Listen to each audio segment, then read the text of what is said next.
Javi, hola, buenos días, ¿cómo estás? Un gusto hablar contigo. Mi nombre es Matías Mejía y te quiero hacer una entrevista para un trabajo de la universidad. No, Muchas, Matías, muchas gracias, hombre, como por pensar en mí, con mucho gusto, y ojalá pues pueda ser de ayuda pues como para hacer un buen trabajo y presentar un buen trabajo en la universidad. muchas gracias. Yo estoy cursando en este momento un máster en Sports Management en Barcelona.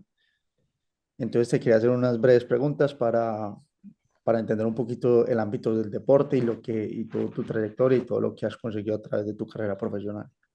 No, dale, con mucho gusto.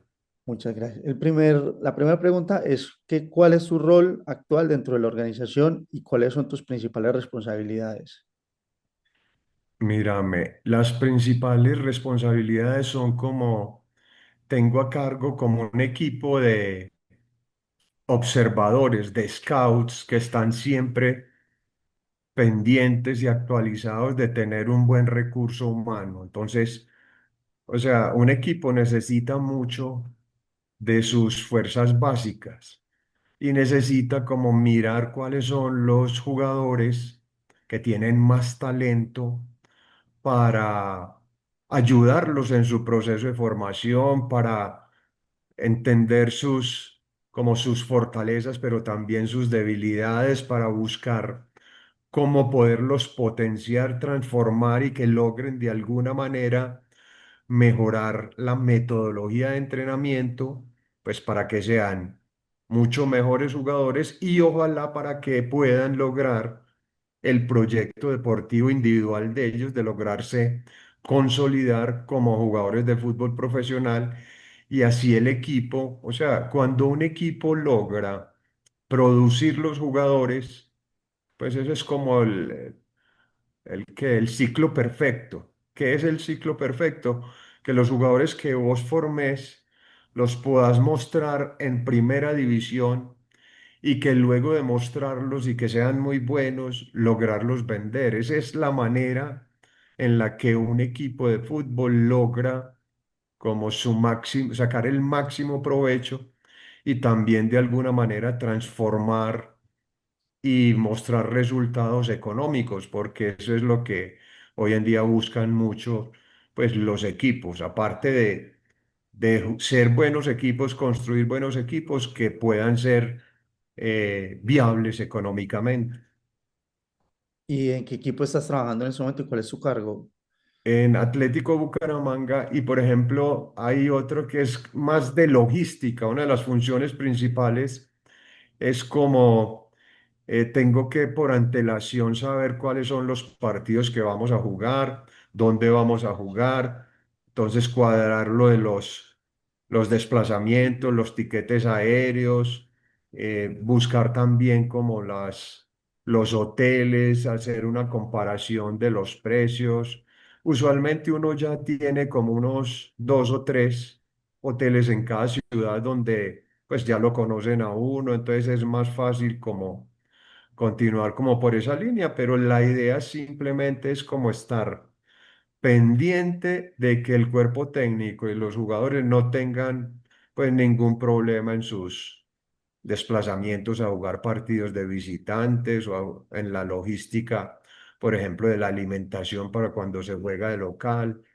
Entonces, como estar pendiente de todos esos detalles, eso es parte importante como de la función o de las responsabilidades que yo tengo en mi cargo. Ok, ¿y desde cuándo ocupas este cargo y cuál fue tu recorrido hasta llegar hasta este punto? Uy, no, el recorrido mío es largo porque, mira, yo tuve la oportunidad de ser jugador de fútbol profesional, jugué fútbol profesional en Independiente Medellín. Eso fue en 1991. Yo tuve la oportunidad de debutar en el Independiente Medellín. Fui profesional ahí y estuve hasta el 95. En el 95 fui al Pereira. En 1996 jugué en el Deportes Tolima. Yo jugaba en la posición como de volante mixto, o lo que hoy llaman como un número 8. Eh, luego, eh, empecé a trabajar, o sea, tuve un problema en la rodilla. El médico me decía que me querían operar para ver qué tenía, como, y yo dije, pero si no saben, mejor no. Entonces no me dejé operar. Me puse pues como a estudiar, estudié ingeniería química, terminé la carrera y empecé a trabajar en categorías menores de Atlético Nacional en 1994 y empecé a dirigir el Pony Fútbol de Atlético Nacional. Pony Fútbol es la categoría menor que tienen pues los equipos acá en Colombia. Son jugadores de 12 años de edad y ahí tuve pues la oportunidad de dirigir Atlético Nacional y quedamos subcampeones en un torneo con la participación de más de 100 equipos de fútbol de diferentes partes de Colombia. Luego ahí pues fui progresando en Nacional y dirigí pues categorías menores de Atlético Nacional y en 1995 tuve la oportunidad de dirigir una selección Colombia sub-20 que fue a jugar un campeonato en Toulon, Francia, que se llama Estrellas de Toulon, 1995. Nos fue muy bien, tuvimos pues una... Yo aproveché, o sea, no teníamos mucho tiempo para prepararnos, entonces formé como una base de jugadores de Atlético Nacional y sí escogí algunos jugadores muy buenos de otras partes, de otros equipos, de otras zonas de Colombia y logramos pues hacer un buen papel. Luego tuve la oportunidad de volver a Tulón en otras oportunidades, me hice amigo pues del dueño del torneo y de su padre, que en paz descanse y tenía una muy buena relación con ellos. O sea, yo afortunadamente hablo bien inglés y me defiendo un poquito en francés. Entonces, luego de eso tuve la oportunidad ya en Atlético Nacional, fui ascendiendo, quedé campeón con el equipo de la Liga Antioqueña de Fútbol Sub-20 y ahí ya me dieron como un poquito la oportunidad de acceder y empecé a ser como segundo asistente del equipo profesional. Eso fue en 1994, 95 y Nacional pues en esa época era un equipo eh, copero. En 1995 Nacional quedó subcampeón de la Copa Libertadores, entonces a veces ellos tenían que ir a jugar partidos internacionales a Argentina, a Brasil, a Chile, y Nacional dejaba un segundo equipo y yo era el asistente y el entrenador era John Jairo Carmona, un exjugador de Atlético Nacional. Y luego volví, por ejemplo, a dirigir Selecciones Colombia, pero categorías menores. Y ya, por ejemplo, en 1998 tuve la oportunidad de dirigir el Once Caldas y lo dirigí el segundo semestre. Nos fue muy bien, logramos clasificar para torneo internacional.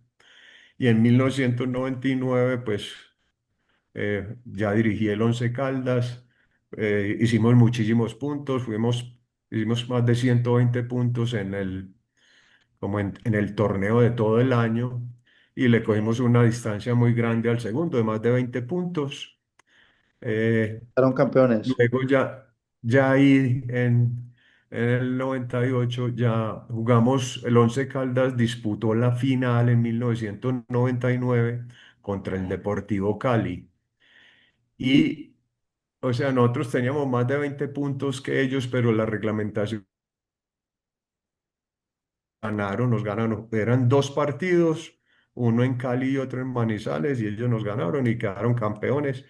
Y participaron, Cali participó en la Copa Libertadores de América y le fue muy bien y quedó subcampeón, perdió el título con Palmeiras por definición de penales, o sea, de tiros desde el punto de penal. Entonces ya luego del Once Caldas, que dirigí en 1999, tuve la oportunidad de dirigir la selección Colombia absoluta, o sea, de mayores. Participé en una Copa América, en esa Copa América inicialmente nos fue muy bien, eran grupos de a cuatro. Nosotros en los primeros tres partidos hicimos pues un puntaje perfecto, 9 puntos. Tuvimos la oportunidad de jugar contra el primer partido, lo ganamos 1-0. O sea, jugamos contra Uruguay, contra Argentina. Contra Argentina le ganamos 3-0 el día de que Martín Palermo cobró tres penales y votó dos y Miguel Calero le tapó uno. Entonces hicimos pues una Copa América, esperábamos continuar, pero ya en la primera fase de las eliminatorias jugamos contra Chile un partido mata-mata y Chile nos ganó 3-2. Esa es la Copa América. Luego de la Copa América, que eso fue en 1999, se jugó en Asunción, en Paraguay. Ya tuve la oportunidad de volver a dirigir un equipo que fue Once Caldas, pero ya en el 2002. Yo regresé en el 2001 al Once Caldas, pero más como director deportivo. Ya en el 2002 sí dirigí pues el equipo y 2003 y trabajé hasta el 2003. En el 2004 llegó el profesor Luis Fernando Montoya y en 6 meses ellos lograron, pues Once Caldas quedó campeón de Copa Libertadores en el 2004. Luego yo en el 2005 tuve la oportunidad de ir a dirigir Aucas de Quito, un equipo de la ciudad de Quito. eh, en ese equipo jugaba René Higuita, tuve la oportunidad pues de compartir y de dirigir con él. Eso fue en el 2005. Luego volví a Colombia, estuve en Colombia y dirigí Independiente Medellín en el 2005. Luego en el 2007 volví a dirigir Ecuador, a otro equipo. ¿Cómo es que se llamaba este equipo? Una ciudad donde estuvo el Papa, Cuenca, Deportivo Cuenca. Ahí estuve 6 meses. Luego volví otra vez a Medellín. En el 2009 dirigí de nuevo Once Caldas y quedamos, o sea, ya en ese año eran 2 torneos por año y quedamos campeones a mitad de año. En junio del 2009 jugamos la final contra Junior y pues logramos quedar campeones. Ese es el 2009. Luego, en el 2011 me fui a dirigir Atlético Huila, una experiencia bonita con pues personas muy buenas, con gente que no era mucho de deporte, pero nos apoyaron bastante. Luego ya tuve la oportunidad, pero ya no de trabajar como entrenador deportivo, sino de director deportivo. Entonces estuve en Millonarios, estuve de 2013 a 2015. Nos fue, gracias a Dios, muy bien. Con Millos, Millos llevaba como 24 años sin poder ser campeón y logró ser campeón. Luego, en el 2015 me llaman, trabajé en Independiente Medellín de 2016 a 2018 también de director deportivo. Después de director deportivo en Medellín, tuve la oportunidad de trabajar con el Deportes Tolima de director deportivo. Únicamente estuve como 2 meses trabajando ahí. Y luego trabajé también como director deportivo de Atlético Bucaramanga. Y luego tuve la oportunidad como de ser director deportivo del equipo Águilas de la U en Ciudad de Panamá. Ah, no, tuve en Panamá dirigí en 2021 el equipo, ¿cómo se llama el equipo? Dirigí el equipo, ese equipo fue el equipo que quedó campeón el año pasado. Pues, y lo tenía ahorita en la mente. Es, o sea, no es, espérame un segundito ahí, ¿cuál es lo busco aquí. Increíble. El Panamá. 2021 y se te olvidó. No, no, pero es que yo me acuerdo, yo estaba ahí, pues, con el dueño del equipo. Ellos tienen un, espérate, Panamá. El Tauro, No, Tauro es el más grande, pero este es el que quedó. Panamá. el Árabe Unido, no. No, el Árabe Unido es, ya te lo digo, aquí ya, Plaza Amador, Club Deportivo Plaza Amador.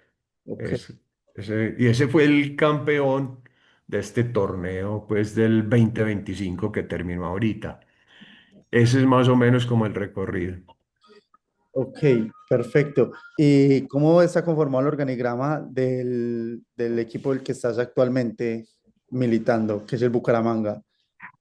Mírame, es, o sea, yo en otras partes donde estaba el director deportivo en el organigrama está por encima incluso del entrenador, pero en Bucaramanga tiene la particularidad de que está por encima el entrenador de fútbol que el director deportivo, porque es un único dueño y él a veces toma decisiones un poquito, pues él le consulta a uno.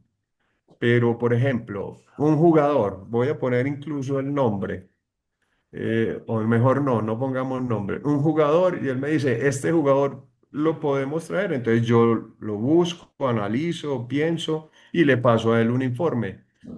Pero no depende de mí, sino que como el dueño es como, pues un poquito, ¿cuál será la palabra? Él es autónomo en sus decisiones.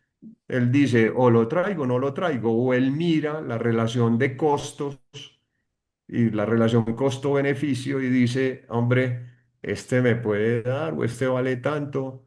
Y él ya toma la decisión dependiendo de eso, pero yo le doy como la información de que en qué podría ayudarle al equipo y en qué no, o sea, como las fortalezas, las debilidades, y ya es el que toma la decisión. Es casi como que ilustrarlo y darle suficiente información para que él logre tomar la mejor decisión o la decisión más acertada.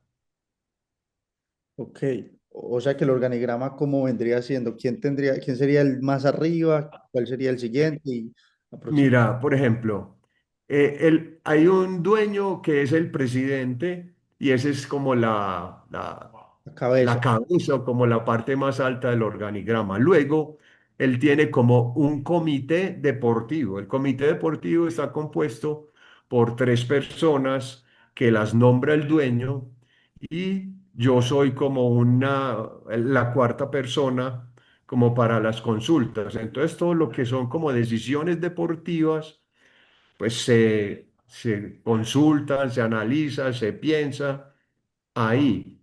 Pero él también tiene, por ejemplo, tiene pues una contadora, o sea, la parte como de tiene también un abogado, porque acordate que es muy importante como la parte del derecho, entonces la contratación con los jugadores, entonces una persona encargada de eso, también hay una persona, por ejemplo, encargada como de la logística, también hay una persona encargada, por ejemplo, de, de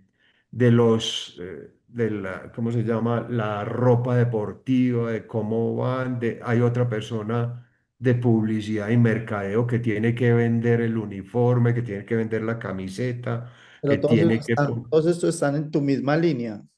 Sí, todos esos ya somos, sí. O sea, por ejemplo, el de mercadeo está un poquito más arriba porque él tiene que de alguna manera producir dinero. O sea, el equipo de fútbol usualmente tiene tres entradas. ¿Cuáles son las entradas principales? Que son la venta pues de boletas a los partidos, la, el patrocinio que venda por exposición de marcas, ya así sea en el pecho, en la parte de atrás o en la pantaloneta. Y él está un poquito, o sea, nosotros estamos por debajo de él porque él tiene que de alguna manera producir un dinero para que el equipo, o sea, se hace antes como un ejercicio y se dice, lo mínimo que tenés que conseguir para este año en publicidad son 4.000 millones de pesos. Entonces él tiene que buscar eso y tiene que él está un poquito más alto que los demás, pero de resto todos los demás estamos como en al mismo nivel y buscando siempre como que el equipo pues esté en las mejores formas y que esté tranquilo, que esté bien y que pueda competir al máximo y sacar como el máximo rendimiento. Y tú tienes personas debajo de ti. Sí, sí, o sea, yo por ejemplo, pues uno es el encargado, por ejemplo, de, del utilero, uno es, también es como el encargado, por ejemplo, del transportador, del bus, uno es el encargado también, por ejemplo, o sea, estoy por encimita. El médico tiene más que ver es con el entrenador de fútbol, entonces él está distinto, o sea, lo que es el preparador físico, el médico, el asistente, el analista de videos, todos esos son partes del staff del cuerpo técnico. Pero los míos son dos o tres que son como para lo más básico y lo esencial. Ok, perfecto. ¿Y quiénes participan en la toma de decisiones estratégicas de la empresa? En decisiones estratégicas participa mucho el comité deportivo y el dueño. El dueño es muy importante porque él es negociante y porque, o sea, aparte de que tiene amor por el fútbol y amor por el equipo, pues tiene que ser, asegurarse o cerciorarse de alguna manera de que el equipo sea viable económicamente. Entonces es más, o sea, él sí tiene, él está siempre a cargo y se fija siempre en todo lo de, sobre todo como ¿cómo se llama? Como el resultado de pérdidas y ganancias, por ejemplo, de cada mes, cómo va, él analiza. Y ya dependiendo de cómo va, pues él va también sabiendo cómo comportarse, si de pronto piensa en contratar otro jugador o, hombre, la economía del equipo no nos deja. Entonces, generalmente es la misma cabeza como la que está pendiente como del funcionamiento del equipo. Ok. ¿Y qué organismos externos regulan o influyen en el funcionamiento de la organización? Uy, pues muchos, por ejemplo, todos los futbolistas colombianos están agremiados en una asociación que se llama Acolfutpro. Y Acolfutpro es como mm, todos tienen que pues, hacer parte y ellos respetan, pues o sea, lo que buscan ellos es que los jugadores tengan eh, como el libre derecho de, pues, de estar donde más quieran, de irse de sus equipos. También es muy importante eso, o sea, los derechos deportivos, los derechos económicos, que cada jugador tenga un contrato y que esté avalado por la ley laboral en Colombia. En Colombia, por ejemplo, el máximo que se puede hacer un contrato deportivo es 3 años, en otras partes del mundo es 5, pero acá el máximo es 3 años y es muy importante como que el equipo esté siempre como al día y sobre todo con los mejores jugadores tenés que buscar antes de que se vence el contrato de alguna manera ponerlos como a firmar un contrato, así sea a futuro, porque con esos son con los que más situaciones se presentan. Entonces, hombre, ¿qué otro equipo se lo va a llevar? Entonces, lo importante es que no quede el jugador libre, o sea, que no quede sin contrato para que él se pueda ir, sino que el mismo equipo sea el que entre a negociar y pueda de alguna manera lucrarse de la transferencia que vaya a hacer con el jugador que él tuvo. Entonces, eso me parece a mí que es una de las funciones principales de esa asociación. Y lo otro es como buscar porque pues tengan las garantías que debe tener todo ciudadano colombiano, pues de que le paguen a tiempo, de que tenga su remuneración, de que le cumplan con todos los requisitos porque ellos pagan su seguridad social y todo eso. Entonces, eh, que el jugador tenga como todas las garantías laborales que tiene derecho cada ciudadano. ¿Y a qué se debe que el futbolista solo tenga un contrato de 3 años y no de 5? Porque es de 3 y no de 5 como en otros países o en el resto del mundo. Yo creo que es simplemente porque ellos dicen que el de tres se puede como volver o sea, a revalidar y a refirmar, pero honestamente no sé cuál sea la razón por la cual no sean cinco. Creo que es simplemente para que los equipos y los jugadores tengan como más libertad de acción. O sea, cuando es 5 años, yo usualmente voy a estar más supeditado como a estar en una única institución.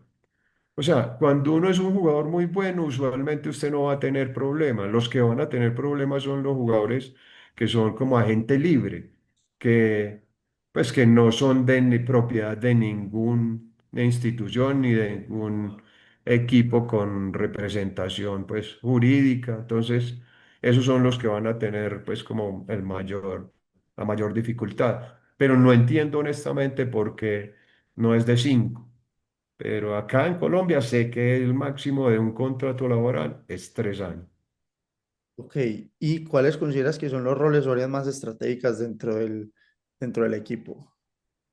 Uy, los roles dentro de un equipo de fútbol, a mí me parece que el entrenador, el head coach, o sea, es determinante, porque mírame, un entrenador de fútbol puede potenciar o no a una persona, y me parece que es determinante la comunicación y la forma como se relaciona con los jugadores. Hay algunos entrenadores, hoy en día ha cambiado un poquito como la relación. Hay algunos entrenadores que en el organigrama que tú me dijiste ahorita están por encima de los jugadores. Hoy en día, en diferentes partes del mundo, hay entrenadores que fueron jugadores y están casi que al mismo nivel de los jugadores y consultan y preguntan a los jugadores como las decisiones que se vayan a tomar. ¿Sí me entendés? O sea, cuando hay un entrenador que tiene pues un poquito como de trayectoria, de experiencia, de recorrido, de conocimiento, pues él toma perfectamente las decisiones y busca ser lo más eh, justo, lo más, o sea, acertado posible. En cambio, cuando hay una persona de pronto que no tiene esa manera de relacionarse con los demás, que de pronto está interino y que él fue compañero de los jugadores, de pronto él no siente que tiene la autoridad y el reconocimiento de los compañeros, entonces consulta mucho. Pero hoy en día, en algunas partes del mundo se ha dado mucho como que ya el entrenador no estuviera por encima de los jugadores, sino que ahí. Pero yo creo que me gusta más y creo que es más efectivo, funciona mejor, que es más práctico, es que el entrenador esté por encima de sus dirigidos, que él tome las decisiones, que busque ser justo, que se comunique bien. Y lo otro es que un entrenador de fútbol lo van a juzgar por su rendimiento.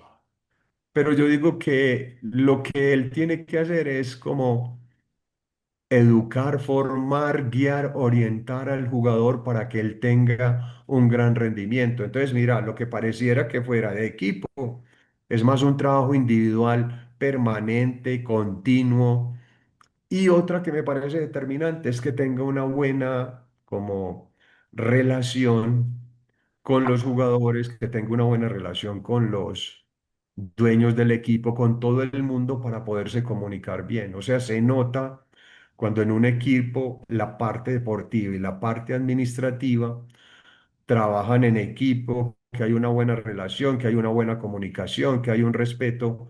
Usualmente, cuando existe una buena relación entre la parte administrativa y la parte deportiva, usualmente se obtienen muy buenos resultados. ¿Y cómo se coordinan estas áreas, las deportivas con las administrativas o comerciales? Uy, no son tan, o sea, mírame, simplemente lo que hay que hacer es coordinar cuando hay eventos programados, por ejemplo, para unos comerciales, para publicitar, para ir a algún evento comercial. Hay que ser muy cuidadoso con eso porque el jugador todavía no ha entendido que él mismo tiene que promocionarse a él mismo, que él mismo tiene que proporcionarse, tiene que vender bien la marca, que él tiene que tener categoría y nivel para, para ser atractivo para las diferentes marcas,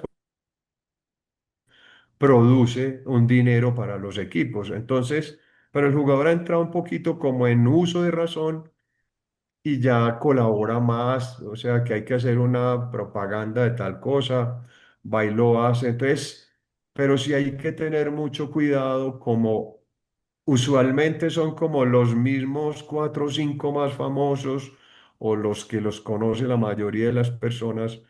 Entonces a veces se les recarga un poquito el trabajo, pero hay que buscar como, pues como una equilibrio y que no sean siempre los mismos, pero me parece que ya el jugador ha adquirido como una mayor conciencia de que es importante hacer y hacer con amor estos eventos porque son productivos para él y para el equipo al que él pertenece.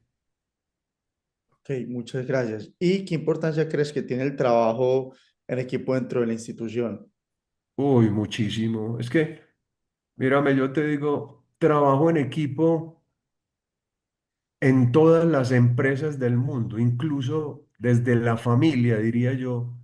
El trabajo en equipo es determinante. ¿Qué es trabajo en equipo?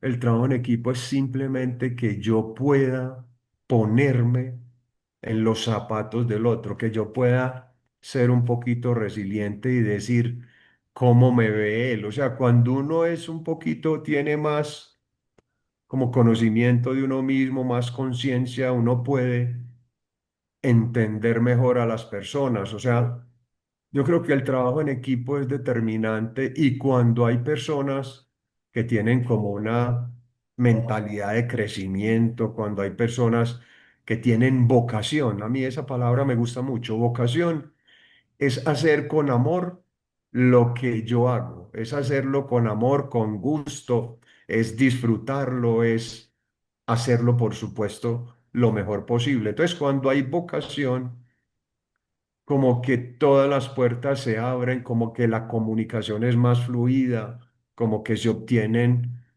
mejores resultados. A mí me parece que el trabajo en equipo es determinante. Yo poder entender que el triunfo de un equipo no es simplemente únicamente por el trabajo que hacen los jugadores o por lo que hace el entrenador o por lo que hace la parte administrativa, sino que es un trabajo en conjunto de muchas personas y a veces eh, pues está como que como el sistema que existe solamente ve como algunos personas que son los que causan los triunfos y los títulos, pero yo digo que por ejemplo, en un título, en un campeonato de un equipo de fútbol, hay muchísimas personas involucradas que han tenido un compromiso, una disciplina, una educación, una formación para lograr hacer que ese equipo logre ser campeón. Entonces yo digo que es muy importante como que uno ame lo que haga y que uno haga lo que haga con la mayor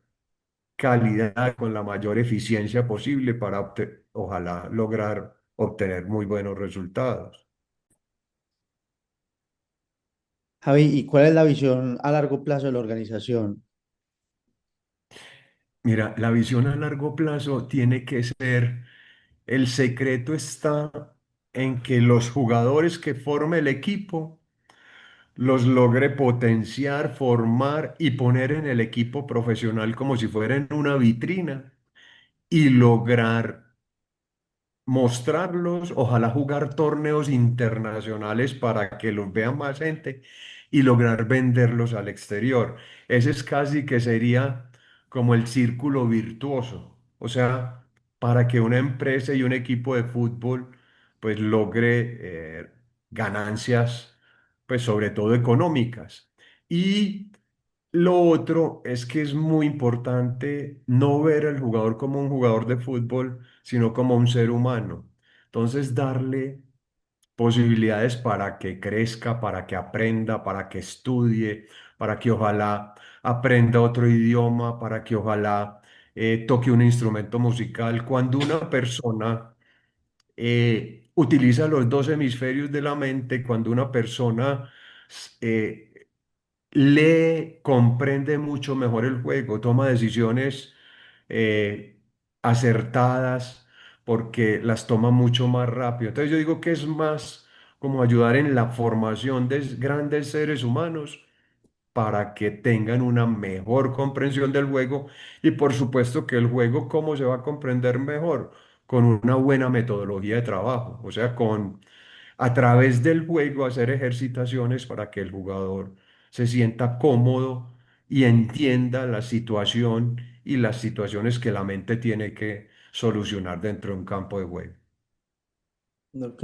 ¿Y entonces qué objetivos estratégicos se plantean para los próximos años? O sea, la idea es que debemos vender mínimo cada año, vender un jugador, ojalá de las fuerzas básicas. Lo otro que me parece a mí que es muy importante es como mejorar el nivel. ¿Cómo se llama eso? El nivel intelectual, o sea, poner que los jugadores, o sea, es extraño, pero existe una relación directa entre lectura de juego y lectura, o sea, cuando una persona ha leído mucho, cuando una persona es instruida, culta, cuando habla otro idioma, usualmente tiene una mejor comprensión del juego, maneja y controla mejor sus emociones. Entonces, la idea es como formar mejor todos los seres humanos de las fuerzas básicas.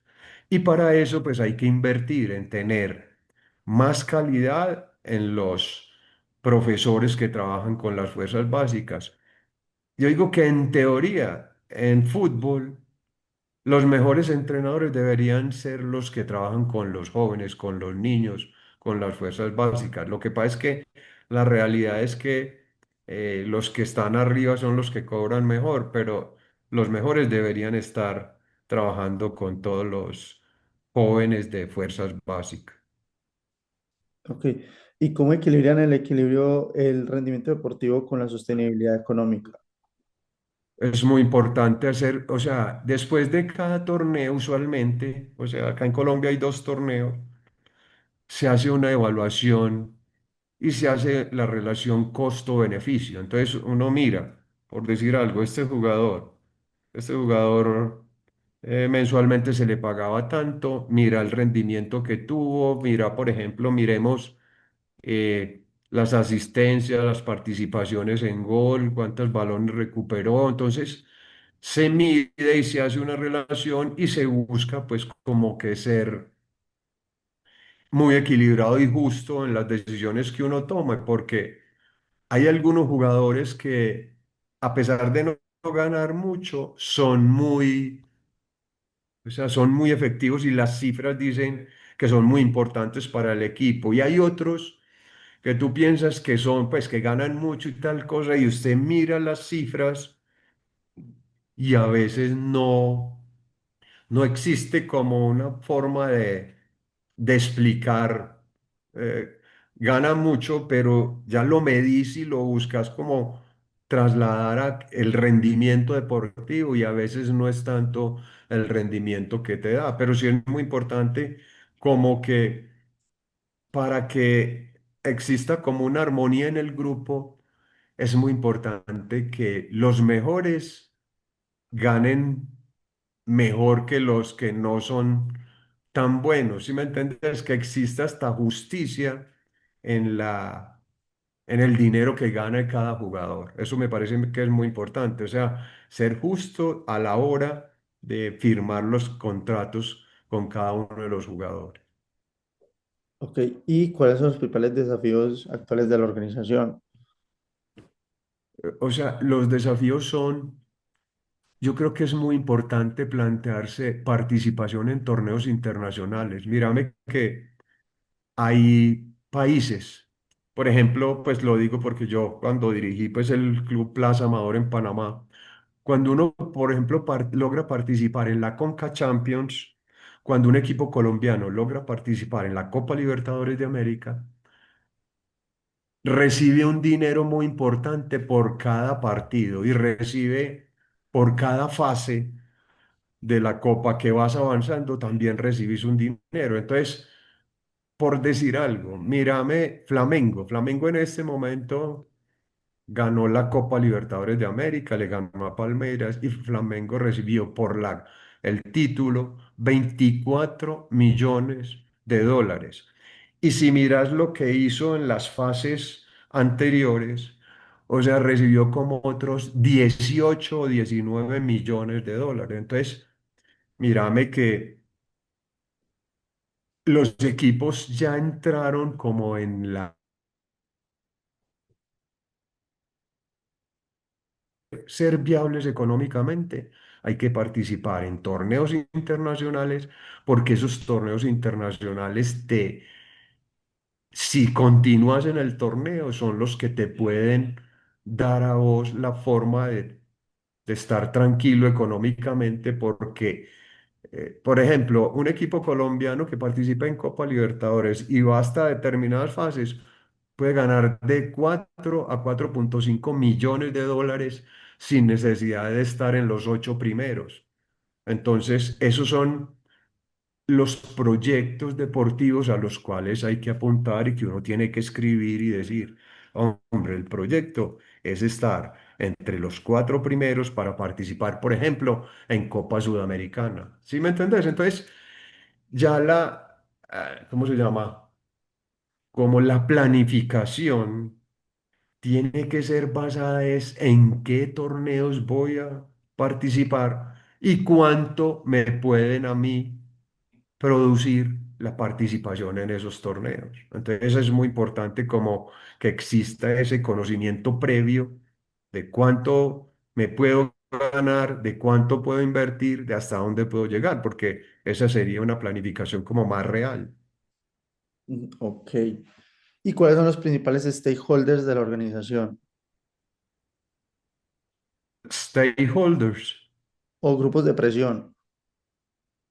Ah, acá, acá están ocurriendo casos extraños. No sé si te has dado cuenta, por ejemplo, América de Cali, pues contrató a Juan Fernando Quintero, lo hizo venir de Racing para estar en Colombia. Y los hinchas, no sé por qué,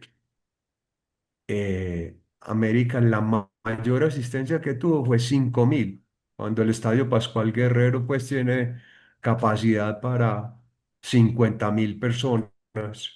Y pues, o sea, el 10% de la mayor asistencia, esa fue la mejor asistencia de América. Y los hinchas le han puesto como condiciones a los dueños y no me parece pues que eso sea como algo pues que yo le vea como una razón de ser, porque el hincha debe apoyar, no pues, y si quiere exigir, pues que compre acciones o que participe de alguna manera.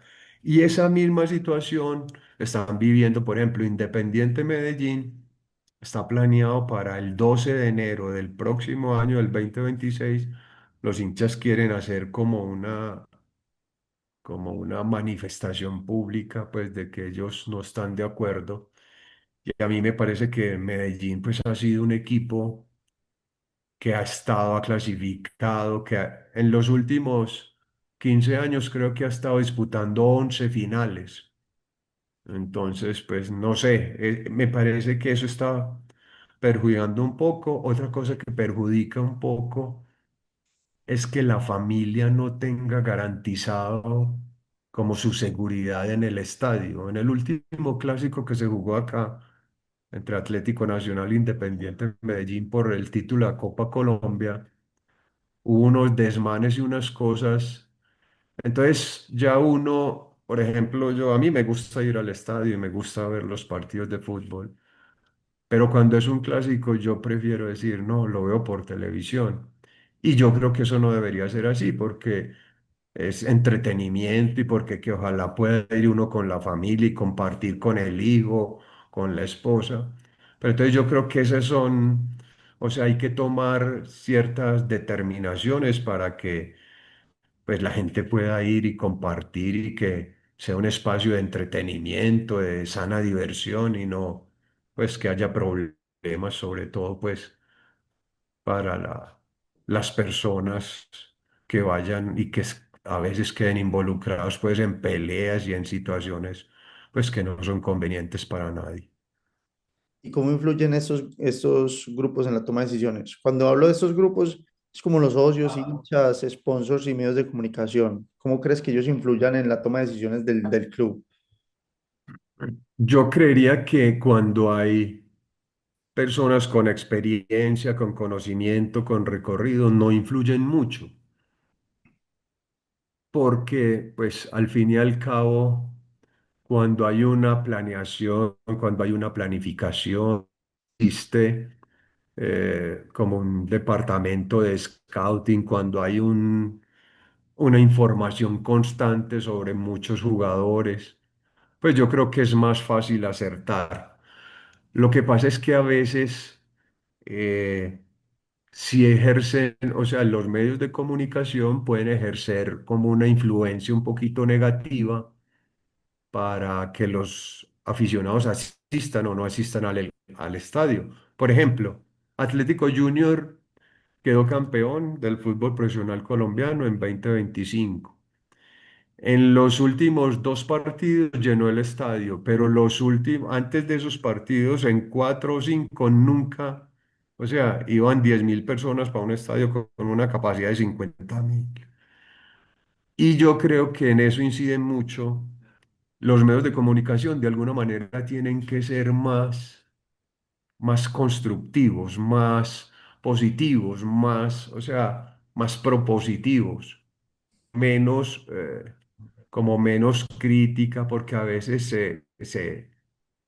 cuando los extremos son viciosos. Entonces yo creo que como ojalá que las personas que opinen sean lo más eh, ecuánimes posibles para que sean, pues, o sea, para que la gente no tome ni una determinación ni la otra, o sea, que simplemente ellos hagan su función, pero con calidad y con respeto y ojalá, pues, diciendo la verdad. Pero pienso que también los medios de comunicación son muy influyentes. Y lo otro que hay que tener en cuenta es que el ser humano cambia su comportamiento cuando es individual o cuando está en masa. En masa, a veces no piensa, los demás piensan por usted. En cambio, cuando uno es individual y cuando uno se conoce y tiene conciencia de uno mismo, uno dice, no, pues yo por qué voy a hacer una cosa que no quiero hacerla y que yo no voy a hacerle daño a nadie. Entonces, es muy importante como educar y formar las personas para que pues puedan vivir incluso situaciones incómodas, pero sin necesidad de problemas. Muchas gracias. Javi, en la parte de costos y fuentes de ingresos, ¿cuáles crees que son las fuentes de ingresos más importantes de la organización? Uy, los fuentes de ingreso más importantes son mercadeo, ¿cierto? O sea, la venta como de todo lo que es la promoción del equipo y los patrocinios. Los patrocinios hoy en día son determinantes. Y creo que, por ejemplo, esa es la clave. Mírame, los últimos cinco campeones de Copa Libertadores de América han sido brasileros. ¿Por qué? Porque son los que venden mejor y comercializan mejor sus patrocinios, sus camisetas. Y mírame que el fútbol se está volviendo eso, o sea, casi que depende mucho como el poder deportivo del poder económico que tenga. Entonces, me parece a mí que es muy importante. Entonces son el patrocinio, pues que incluye pues todo lo de mercadeo, el ingreso por entradas al estadio y otro que me parece que es como el tercer pilar como de una base y es venta de jugadores. Porque el equipo que no logre pues, recibir un dinero importante por venta de jugadores queda un poquito desfasado económicamente y no puede tener como un buen rendimiento deportivo. Y ahora, aparte de, de las fuentes de ingresos, ¿cuáles crees que son los mayores costos operativos? ¿Qué áreas son las que representan estos mayores costos operativos? A ver, las áreas, por ejemplo, para costos operativos, pero eso lo manejan bien ya, o sea, las federaciones, o sea, costos operativos, desplazamientos aéreos, costos operativos, pago de hoteles, pero eso ya está, como te dijera, ya la federación ha logrado tener como unos convenios con determinados hoteles, con una línea aérea, y entonces ellos reciben unos descuentos muy importantes y me parece que en eso, en ese sentido, sí han, o sea, sobre todo especialmente aquí en Colombia, el fútbol ha mejorado mucho porque ellos han logrado bajar los costos reales que tiene eso. Entonces, me parece que en eso han mejorado. Otros costos operativos son los salarios de los jugadores. Los salarios de los jugadores hoy en día están muy costosos. Usted ve, por ejemplo, y me parece que está ocurriendo algo en el mundo muy determinante, y es eh, cada vez es más difícil encontrar talento y jugadores que hagan algo diferente, porque casi que el fútbol se ha vuelto como industrializado. ¿Qué es industrializado? Dicen, hay fútbol de control y toque. O sea, que un jugador de control y toque, que juega dos toques, que controla la pelota y que se la entrega a un compañero. Y hay muchos de estos, y casi que fuera como un producto hecho en una industria, ¿sí me entendés? Entonces, hay muchos de estos, pero cada vez hay menos jugadores desequilibrantes, sorprendentes. Entonces, yo digo que de alguna manera tenemos los que estamos como en la industria del fútbol, replantearnos, reflexionar y buscar cómo hacemos para formar mejores jugadores y para que tengan más capacidad de deleitar al hincha, de ser más, ¿cómo se llama? Más creativos, de ser más intuitivos, de ser más emotivos y hacer lo que piensen más que lo que les dijo el entrenador. ¿Sí me entiendes? Entonces, de alguna manera hay que potenciar en los seres humanos que juegan al fútbol. Sí, tienes toda la razón. Hay muchos menos ahorita habilidosos y hay muchos que solo reciben y tocan y no hacen nada diferencial. No, es que yo, por ejemplo, la semana pasada hablaba con un entrenador de fútbol y yo le decía, mira, en el mundo hay 70 jugadores excelentes y los demás son igualitos todos. ¿Sí me entiendes? Entonces, mira que estamos llegando a un punto en que, no, exacto, y somos, nosotros, pues, o sea, el fútbol compite con entretenimiento. Entonces, nosotros competir con Disney, competir, ¿sí me entiendes? Eso es, entonces, no, a mí me llama mucho la atención eso y sí he pensado que tenemos que de alguna manera mejorar como la formación de los... Y para ir finalizando, desde tu experiencia, ¿qué 5 consejos le darías a una persona que busca empleo en la industria deportiva? Bueno, el primero es amar lo que hace, que le guste, que tenga vocación, que quiera como... Yo digo que cuando uno está en un cargo como deportivo, tienes que amar lo que haces y tienes que tener como una vocación de servicio, de ayudar, de orientar y de guiar a los demás. Ese sería el primer consejo. El segundo es como aprender todos los días. O sea, estar como en constante reflexión, conversar con la gente, comunicarse bien.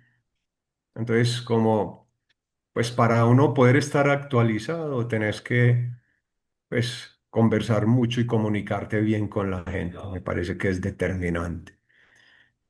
Tercero es como el conocimiento. El conocimiento es lo que marca la diferencia entre los seres humanos.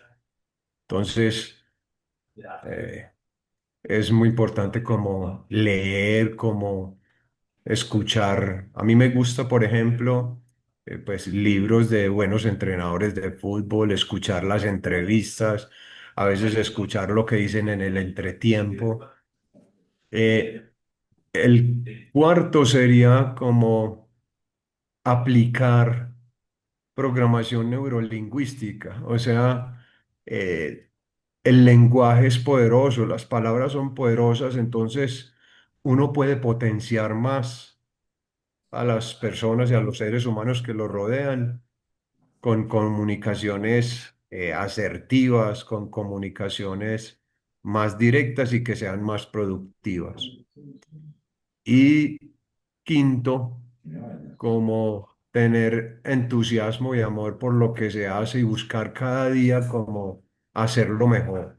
Yo digo que cuando uno logra como disfrutar lo que hace, cada día lo haces como con mayor calidad, lo haces mejor, con mayor eficiencia. Entonces, esos serían como los consejos.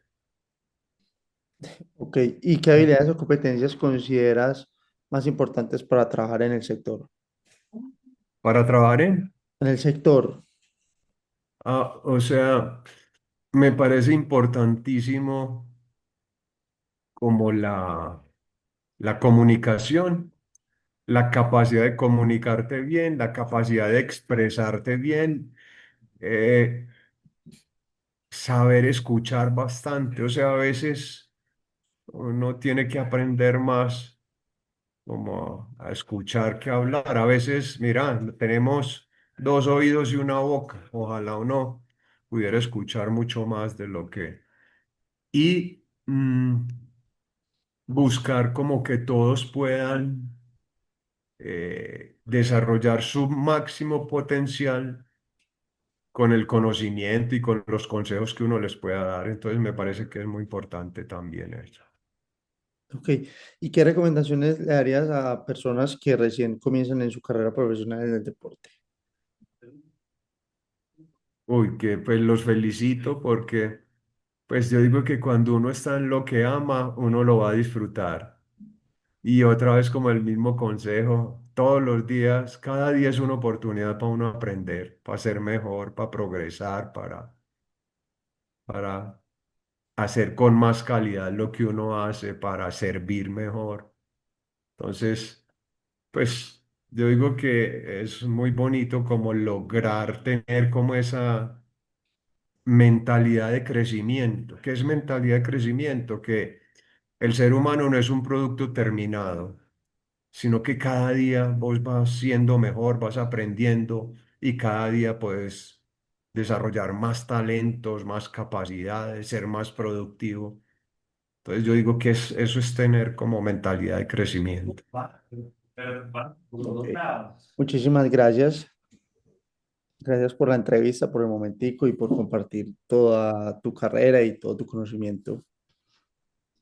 No, muchas gracias a ti por la invitación y permanecemos en contacto. Muchas bendiciones y que te salga muy buena tu entrevista. Muchas gracias. Chao, hasta Chao. luego.